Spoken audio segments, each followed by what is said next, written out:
conceito das nossas vivências, das nossas experiências de vida. E o que eu quero falar com isso é que a maioria de nós aqui no Brasil, por exemplo, ou no Ocidente, como se gosta de falar, né, no meio do yoga, temos preconceitos religiosos acerca de quem eu sou e acerca daquilo que é o divino. O divino dentro da religião sempre é retratado como uma personalidade, como alguém que está em algum lugar, ditando as regras do universo, ditando as regras dos acontecimentos, favorecendo alguns, desfavorecendo outros. Enfim, existem muitas discussões acerca disso. E na visão dos Vedas, existe esta visão do divino não como uma personalidade, mas a visão do divino como uma ordem, como as leis da física que organizam todo o universo, que fazem com que os planetas não estejam colidindo, que fazem com que você esteja aí grudadinho no chão e não flutuando pelo ar. Ou até mesmo, como eu já falei até em outros vídeos, você pode chamar isso de Mãe Natureza, porque aquilo que a gente chama de Mãe Natureza são as leis naturais. É isso que organiza a natureza tão perfeita e tão harmoniosa nesse planeta que a gente vive. Então, dentro da visão dos Vedas e principalmente dentro da visão de Vedanta, que é essa última porção do Veda, existe esta ideia do livre de limitação, do absoluto, do divino, não como uma personalidade, mas como estas leis.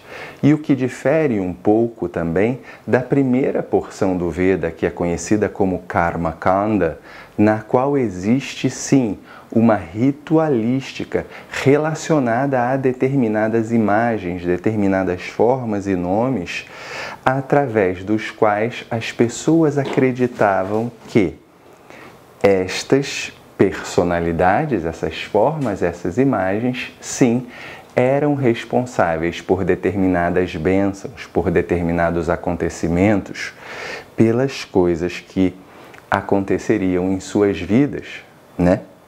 Então existe aí uma diferença entre a primeira porção do Veda e a segunda porção do Veda, entre Veda e Vedanta. Dentro do Veda existe muita crença e em Vedanta vem um pensamento lógico que critica e que tenta argumentar com essas crenças para nos mostrar e para nos libertar exatamente delas. Porque uma das coisas mais importantes que a gente deve aprender dentro desse caminho de autoconhecimento é que a gente não precisa acreditar em alguma coisa, mas você precisa entender alguma coisa. Porque quando você acredita, você está aceitando um pensamento que já vem formado de algum lugar. E quando você entende, você está pegando aquele pensamento, está mastigando aquele pensamento e está tirando as suas conclusões dali. Ou seja, você entende, você compreende e, portanto, não resta nenhuma dúvida. Você não está simplesmente seguindo uma ideia ou um preconceito já formulado antes. Então, dentro dessa história toda, vem essa questão, né, da religião, como eu estava falando, que a gente traz como preconceito da nossa cultura, a ideia do indivíduo, ou a ideia de alma, ou a ideia de que a gente vai para algum lugar diferente do qual a gente está aqui hoje. E por isso que eu falo, na primeira porção do Veda, havia rituais que falavam sobre um paraíso, sobre um lugar melhor, que falava sobre um nascimento melhor, que falava também sobre um lugar pior, ou falava sobre um nascimento em piores condições. A questão é que nada disso pode ser comprovado, você não comprova que você vai para algum lugar melhor, você não comprova que vai para algum lugar pior, você não comprova nem mesmo que você vai renascer ou que você está renascendo de alguma coisa que veio antes. Estas coisas não podem ser comprovadas, são as tais das crenças. E por isso a gente deve contestar isso, a gente deve tentar questionar isso, para que isso fique claro e não saiamos, melhor dizendo, repetindo alguma coisa sem nexo algum. E essa é uma ideia que está atrelada a essa cultura religiosa, a nossa cultura também. E o que Vedanta, que é essa porção mais tardia do Veda, vem questionar é isso. Será que existe renascimento? Será que eu estou nascendo de alguma coisa que aconteceu antes? Será que eu vou para algum lugar? Será que eu vou para algum lugar melhor ou pior? E o que Vedanta fala sobre isso é que você não vai para lugar nenhum melhor ou pior, e ainda mais, é que você não está nascendo de alguma coisa prévia e não haverá um renascimento posterior por causa do que está acontecendo aqui. Por quê? Vedanta fala sobre algo que é o livre de limitação, que é essa visão do divino, essa visão do todo, essa visão do absoluto, livre de limitação. E se estamos falando do livre de limitação, não pode haver um outro lugar para o qual você vá, porque se houver um outro lugar para o qual você vá, esse lugar está limitando este no qual você está. E se você, como um indivíduo que não é diferente deste livre de limitação, você não está sujeito a um início ou a um fim. Portanto, o eu em absoluto, o eu essencial, ele nunca nasceu e ele nunca morrerá. Portanto, ele não está sujeito a um novo nascimento e nem esse nascimento aqui agora é fruto de um nascimento anterior ou de coisas que aconteceram anteriormente.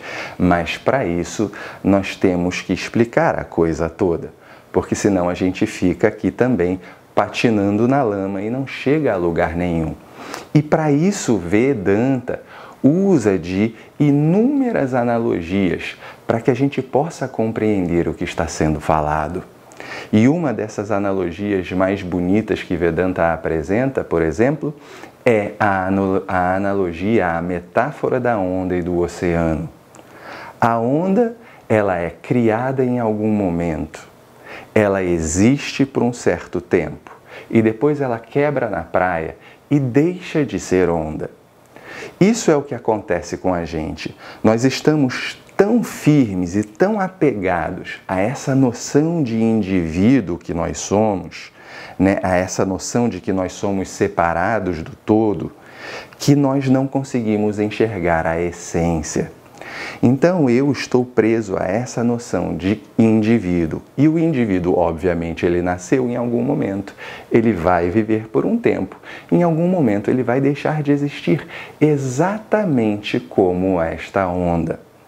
Então, este indivíduo, ao longo da vida, cada vez mais vai se apegando a esta noção de indivíduo, se ele não for apresentado a esta ideia, a este conceito que Vedanta apresenta de que o indivíduo não é separado, não é diferente do absoluto. E isso nos leva ali a uma outra questão também, olha quantas questões vão surgindo, de que eu não preciso me juntar a nada, eu não preciso me unir a nada, porque eu nunca estive separado de coisa alguma. Lembre-se aí da metáfora da onda e do oceano. A onda nunca foi separada da água. Ela nunca foi diferente da água, mas nós vamos chegar lá daqui a pouco. Então, este indivíduo é a mesma coisa.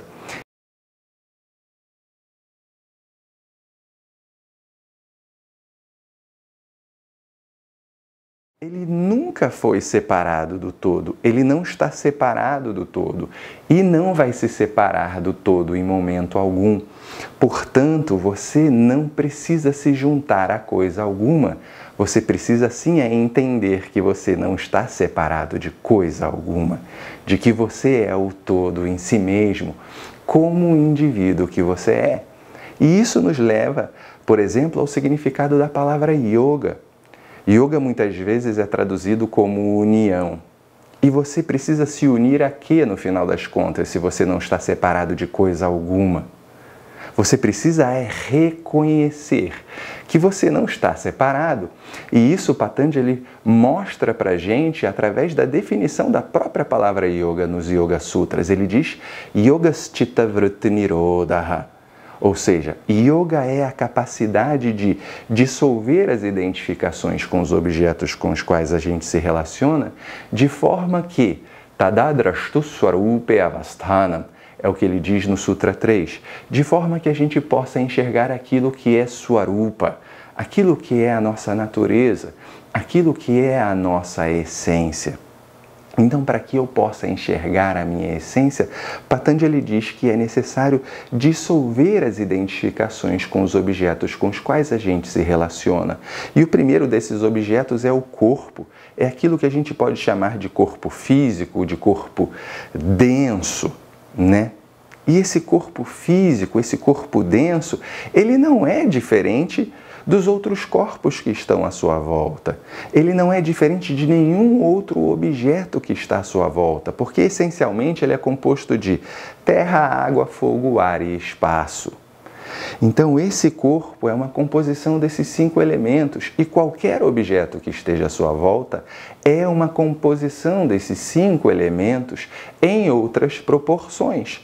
Por isso, existem nomes e formas diferentes, porque as proporções dos elementos são diferentes em cada objeto, mas são os mesmos elementos. Portanto, não existe diferença entre esse indivíduo, esse corpo físico, e tudo aquilo que está à sua volta. Aí depois a pessoa pode falar, mas e o corpo sutil? O corpo sutil igual, por quê? Os pensamentos, as emoções e até mesmo o prana, que são estes elementos do corpo sutil, não são seus, não são do indivíduo. Os pensamentos não são do indivíduo. As emoções e os sentimentos não são do indivíduo, são do universo. Por isso todos nós pensamos às vezes as mesmas coisas, sentimos obviamente as mesmas coisas. Por quê? Porque isso não é do indivíduo, isso não é particular, isso é universal. Só que como indivíduo, obviamente, você sente, você pensa, e como você está tão identificado com este indivíduo que você é, obviamente você vai chamar isso de seu pensamento, sua emoção. Só que não é seu pensamento, não é sua emoção, é pensamento e emoção que faz parte do universo e você simplesmente capta aquele pensamento, você simplesmente capta aquela emoção. Por exemplo, você não pode dizer que Isaac Newton inventou a gravidade. A gravidade sempre esteve ali, a ideia, o conceito de gravidade sempre existiu, só que ele estava antenado nesta ideia, nesta proposta, neste conceito, e observando ali um dia a maçã cair da macieira, ele relacionou aquele fato, aquela experiência, com este conceito que ele já estava maquinando ali na sua cabeça, e dali a gravidade se estabeleceu como uma ordem física conceitual que todos nós podemos estudar. Mas isso não significa que a gravidade não estava ali antes. A gravidade sempre existiu, sempre esteve ali. Portanto, tudo isso que é sutil não é seu, mas como indivíduo, com este ego que eu tenho, com esta ideia de que eu sou separado do universo, eu acho que tudo é exclusivo meu. E eu posso até mesmo falar do prana, porque o prana, ele não está separado pelo seu corpo e pelo lado de fora. O prana está aqui do lado de fora. O prana está dentro do seu corpo. Mas essa ideia de separação de que o prana do meu corpo e o prana que está aqui fora é simplesmente porque você tem a ideia de que o seu corpo é separado do todo e de que o seu corpo consegue separar o espaço, quando na verdade o espaço à sua volta ele não pode ser separado. A separação do espaço é simplesmente um conceito na sua mente, o conceito de que esse é o espaço da sala, ali é o espaço do quarto, ali é o espaço do banheiro, mas tudo é espaço. Não existe separação do espaço, tá? Então, o corpo físico não é separado. O corpo sutil não é separado de coisa alguma. Ah, e o corpo causal? O corpo causal é esta ideia, é este conceito que eu tenho na minha mente também, de que eu vou nascer de novo, ou de que eu nasci de alguma experiência anterior que causou esse nascimento e de que as coisas que eu estou fazendo aqui agora causarão um nascimento futuro. Isso é um conceito, de novo, estabelecido na mente ali do indivíduo de separação, de causa, de que alguma coisa será feita e causará alguma coisa em algum outro momento. Só que se eu entendo que o eu, esta essência, esta consciência, que não é limitada pelo indivíduo, ela nunca nasceu e nunca irá morrer, não existe causa para eu nascer de novo e não existiu causa para eu nascer aqui agora. Essa causa é dissolvida quando o conhecimento se estabelece.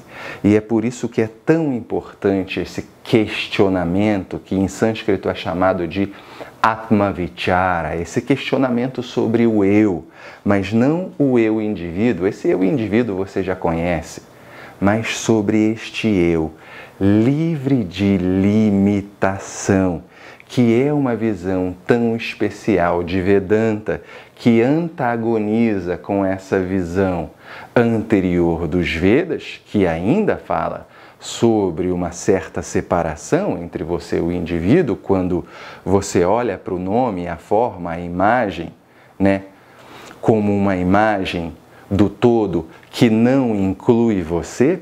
E essa é uma passagem muito bonita dentro da Kena Upanishad. A Kena Upanishad fala que Brahman, Atman ou Ishvara, ou Absoluto, só é Brahman, Atman ou Ishvara quando você inclui a si mesmo dentro dessa visão.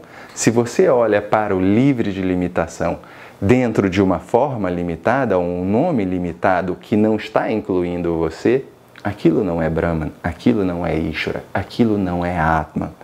E isso também antagoniza, então, com essa visão religiosa, cultural do nosso lado aqui do Ocidente, ou do Brasil, como a gente quiser falar. Nós trazemos esses conceitos de separação. Então, quando este corpo físico acaba, ele não vai para lugar nenhum, porque ele continua sendo os 5 elementos, ele não se separa. Friamente falando, você vira, ou esse corpo físico vira ou comida de minhoca se você é enterrado, ou ele vai virar cinzas se você for cremado. Mas o corpo físico, ele não vai para outro lugar. O corpo sutil, como eu falei, os pensamentos, as emoções, o prana, eles não vão para outro lugar. Eles continuam existindo para todos. O prana, como eu falei, não é separado por nada. Os pensamentos e emoções não são exclusivas suas como indivíduo que você é. É de todos. Todos esses pensamentos e emoções, todos pensam e sentem. E essa noção de causa, essa noção de que eu vim de algum lugar ou que eu vou para algum lugar depois dessa vida, acaba quando eu entendo quem eu sou. Então, voltando para a metáfora da onda e do oceano que a gente colocou lá no começo. A onda, ela nasce em um momento, ela percorre um caminho pelo oceano, e em algum momento essa onda quebra na praia e deixa de ser onda. Agora pare e observe e questione. Em algum momento essa onda deixou de ser água? Ela nunca deixou de ser água. Então, no momento em que a onda nasce, da onde ela nasce? Ela nasce da água. A água sempre existiu, né? É a metáfora do absoluto. O absoluto sempre existiu. Em algum momento a onda se manifesta, em algum momento o universo se manifesta, em algum momento o indivíduo se manifesta.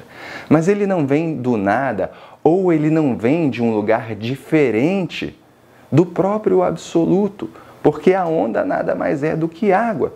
E você nada mais é do que o próprio absoluto. Você não é diferente ou separado do absoluto. E por isso você não precisa se unir, você não precisa se reconectar, você não precisa se religar, como é o conceito da palavra religião, religar. Você não está separado de nada, você não está separado e desligado de nada. Você é o próprio livre de limitação. Então essa onda brota da água. Ela continua sendo água enquanto está existindo ali, caminhando em alguma direção. E essa onda em algum momento quebra na beira da praia e deixa de existir como nome e forma onda. Só que esse nome e forma onda não vai migrar para lugar nenhum. O prana que empurrou essa onda na forma do vento, ele não vai migrar para lugar nenhum. Ele continua aí, o prana continua existindo, o corpo sutil continua existindo. E essa noção de indivíduo, de onda, não vai para lugar nenhum. Continua sendo água.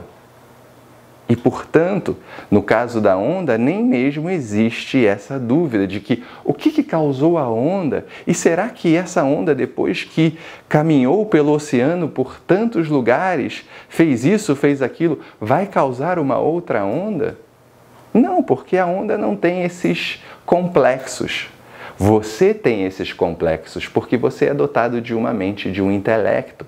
E essa mente é tanto uma bênção, esse intelecto é tanto uma bênção, porque ele pode te libertar se você fizer as questões certas.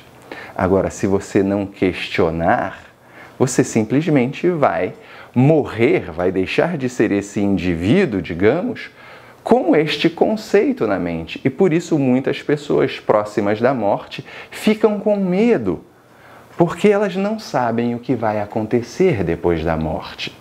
Então elas ficam com medo do desconhecido, óbvio. Se você tem o conhecimento de que a morte não existe para você, apenas para o corpo e para a mente, você não morre com medo, você não vive com medo, você vive livre. E essa é a grande bênção do estudo, essa é a grande bênção do conhecimento, nos libertar da limitação, do medo. Então a onda, quando ela acaba, mas o oceano, a água, continuam existindo como sempre existiram. Então em algum momento você vai deixar de ser o indivíduo que você é. O seu corpo físico vai deixar de existir, o seu corpo sutil vai deixar de existir e o seu corpo causal deixa de existir se você em vida tem esse conhecimento, esse entendimento, essa maturidade, e mesmo se não tiver, quando a sua noção de indivíduo acaba, ou seja, quando o indivíduo morre, esse conceito de corpo causal também morre.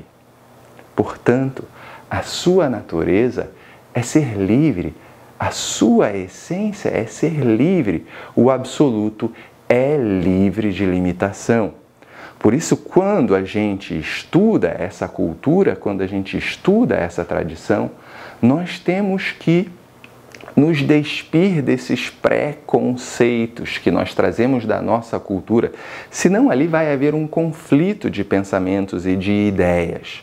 Então, ou você vai permanecer na crença dessas ideias, dessa cultura, dessa religião, porque a religião, ela é permeada de crenças, assim como a primeira porção do Veda é permeado de crenças, ou você vai se libertar das crenças e vai se estabelecer no conhecimento. E o conhecimento não é permeado por crenças, e o conhecimento se estabelece a partir deste questionamento lógico que você vai desenvolvendo ao longo da vida, a partir do ponto em que estas questões vão surgindo para você. Então, quando eu entendo que eu não estou preso a essa noção de indivíduo, a este conceito de indivíduo, que é um conceito que eu criei na minha mente, eu me entendo como livre de limitação, eu me entendo como o próprio divino, eu entendo que essa manifestação que é este indivíduo que eu sou, não é diferente da causa inteligente do universo, dessas leis da física, como eu falei, ou da mãe natureza, que é o livre de limitação, que é Ishvara, que é essa ordem que rege todo o universo. Então, por isso a gente investiga, por isso a gente questiona, para que nós não fiquemos presos a esses tipos de preconceitos que nos são passados pela religião, pelas pessoas, pelos nossos antecessores, pelas gerações anteriores, que talvez não tenham parado para questionar isso. Então, Vedanta é isso. Vedanta é essa última geração, digamos, do Veda. É esse pensamento mais recente do Veda, que questiona o próprio Veda, que questiona o que vem anteriormente, para que a gente não fique preso, para que a gente não fique engessado ou limitado a crenças, a pensamentos limitados em si mesmos. Ufa! Sim, talvez você tenha percebido que nós mudamos de locação aqui no meio do vídeo. Agora nós estamos aqui nos estúdios da Katha Upanishad. A Katha Upanishad geralmente acontece aqui nesse cenário, Então, isso aconteceu porque eu quis colocar um adendo nesse vídeo, pontuar mais algumas coisas só para argumentar bem todo esse vídeo, que já está bastante longo, mas para que ele fique realmente completo. Eu aproveitei nesse meio tempo, fui ali surfar, fiquei ali com o oceano, com as ondas, e me dando conta mais uma vez de que as ondas elas vêm e vão e elas não voltam com a memória das ondas que elas foram anteriormente, porque não existe uma onda anterior que carregue essa memória para uma próxima onda, mas o entendimento de que o oceano segue sendo como o oceano sempre. E isso que é interessante, nisso que eu vou pontuar agora, de tirar um pouquinho essa ideia fixa de que o nosso umbigo é o centro do universo, o indivíduo é o centro do universo e ele é aquilo que mais importa, quando na verdade o universo na sua vastidão, ele abraça o indivíduo, ele inclui o indivíduo. E o interessante é a gente então tirar o foco desse indivíduo e levar o foco para o universo, tirar o foco da onda e colocar o foco no oceano, na água, que é a essência, que é aquilo que é sempre existente e livre de limitação. Então tem 3 exemplos aqui que eu quero pontuar. O primeiro é o exemplo de Nachiketas, que é o protagonista da Katha Upanishad. E Nachiketas, ele tem um encontro com a morte. Eu não vou contar aqui a história toda, você acompanha ali na Katha Upanishad de uma outra série de vídeos que eu faço no YouTube. Mas Nachiketas se encontra com a morte e a morte oferece 3 desejos para Nachiketas. E Nachiketas, em um desses desejos, pede à morte para que o ensine sobre esse ritual através do qual as pessoas conquistam tudo aquilo que elas desejam conquistar. E fato é que as pessoas faziam uns determinados rituais porque elas acreditavam que iam acumular algo chamado punyam. E punyam é este mérito que as levaria para um suposto paraíso em algum lugar. Então Nachiketas está pensando no seguinte: bom, se essas pessoas acreditam nesse paraíso, que eu possa ensinar para essas pessoas que elas alcancem esse paraíso. O problema não é a crença, cada um com a sua crença. Se elas querem acreditar nesse paraíso, eu vou ensinar para elas como conquistar este punyam. Como eu entendo que não existe paraíso, eu aqui dizendo Nachiketas, eu quero algo mais interessante do que isso. Então Nachiketas fala para a morte: morte, eu quero saber sobre aquilo que nem mesmo você tem domínio. Eu quero saber sobre aquilo que é livre das garras da morte, que é a consciência, que é o ser, que não é o indivíduo. Nachiketas sabe muito bem que o indivíduo tem início, meio e fim, ele vai acabar algum dia, e por isso até mesmo ele recusa alguma das ofertas que a morte faz antes para ele. E ele diz: não, eu quero saber sobre aquilo que não está sob as suas garras, eu quero saber sobre o livre de limitação. A segunda pontuação que eu falo é sobre Shankara dentro da Mundaka Upanishad. Shankara fala sobre os rituais em um determinado momento, o tanto de trabalho que o ritual dá. É preciso decorar os mantras, é preciso saber o significado dos mantras, é preciso saber construir um altar, é necessário saber qual madeira utilizar, quais os ingredientes que você vai usar ali dentro daquele ritual. É necessário que você seja casado, porque você não executa nenhum tipo de ritual se você não for casado. E é preciso que a sua esposa autorize o ritual, porque no final das contas a esposa é Shakti, a esposa é Mahalakshmi, é aquela responsável pela prosperidade do lar. Então é ela quem manda na coisa toda. Então se ela disser não, no fim das contas, o teu ritual não vai acontecer, além, obviamente, de todos esses ingredientes, todas essas coisas que eu falei antes. Então, Shankara faz uma grande crítica ao ritual que é: caramba, ao invés de a gente perder tempo com todas essas coisas, com todos esses elementos do ritual, não seria mais fácil irmos direto em busca do conhecimento? Porque existe uma coisa muito interessante e importante a ser observada aí, que é: nenhuma ação, ou seja, nenhum ritual, é capaz de eliminar a confusão nas nossas mentes, porque nós não estamos buscando a liberdade não é um objeto a ser alcançado, a liberdade é natural para todos nós estamos falando sobre o livre de limitação. Então eu preciso reconhecer essa liberdade, e para que haja um reconhecimento, o único antídoto para a confusão chama-se conhecimento. Então Shankara fala: galera, vamos direto para o conhecimento, ao invés de ficar perdendo tempo com rituais, porque, além de tudo, nós não temos a capacidade de escolher os resultados das ações que fazemos. Esse é um dos grandes ensinamentos dentro da Bhagavad Gita. Portanto, por mais que o ritual seja bem feito, isso não garante que a gente vá conseguir o que a gente quer. E o que a gente quer é liberdade. E como foi falado, o antídoto para a confusão estabelecida nas nossas mentes chama-se conhecimento. Então Shankara fala: busque o conhecimento, não busque os rituais. E por último, e não menos importante, falo sobre aqui Krishna e Arjuna no Mahabharata.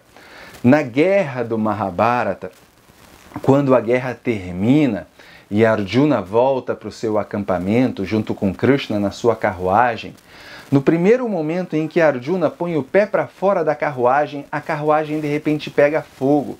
Não só a carruagem, como os cavalos e tudo mais, tudo pega fogo e vira cinzas ali na hora. E Arjuna começa a chorar por causa daquilo. E Krishna olha para a cara dele com uma cara meio estranha, assim: caramba, 18 capítulos se passaram no Mahabharata e na Bhagavad Gita, 700 versos de ensinamento, e você ainda não entendeu, cara, que cada objeto serve a um propósito. Uma vez que esse objeto serviu ao seu propósito, ele não é mais útil aqui. Então, ele se desintegra, que é o caso ali da carruagem de Arjuna. A carruagem pega fogo e se desintegra. Isso é um símbolo em relação a nós mesmos. E Krishna fala para Arjuna: em um determinado momento você também vai se desintegrar. Em um determinado momento eu também morrerei, porque eu terei cumprido a minha missão, aquilo que devia ser feito dentro desta ordem. Então essas pecinhas que somos nós e todos os objetos dentro desta ordem, elas têm uma função. E uma vez que essa função é cumprida, esses objetos não para existir, não tem mais função nenhuma. E por isso esse objeto deixa de existir. No nosso caso aqui, como indivíduos, nós morremos. E essa noção de indivíduo morre junto. Essa noção de indivíduo não vence a morte, não ultrapassa a morte, não vai junto para algum lugar. Nesse momento, essa noção individual se desfaz. Então, por isso eu estava brincando. O teu umbiguinho ali, o centro do universo, ele não vence a morte, ele não ultrapassa a morte. Ele acaba naquele momento em que o corpo acaba. No momento em que o corpo acaba, toda a noção de indivíduo acaba. Não existe noção de indivíduo após a morte.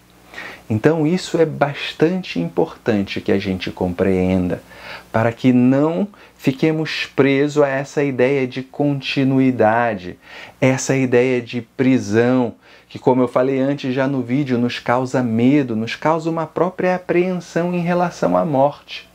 Que eu possa em vida então entender que eu sou livre.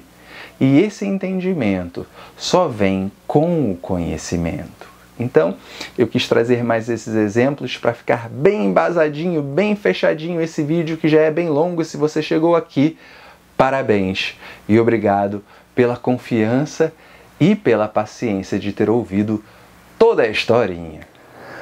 Om Purnamadav Purnamidam Purnat Purnamudachyate Purnasya Purnamadaya Purnameva Vashishyate. Om Shanti Shanti Shanti.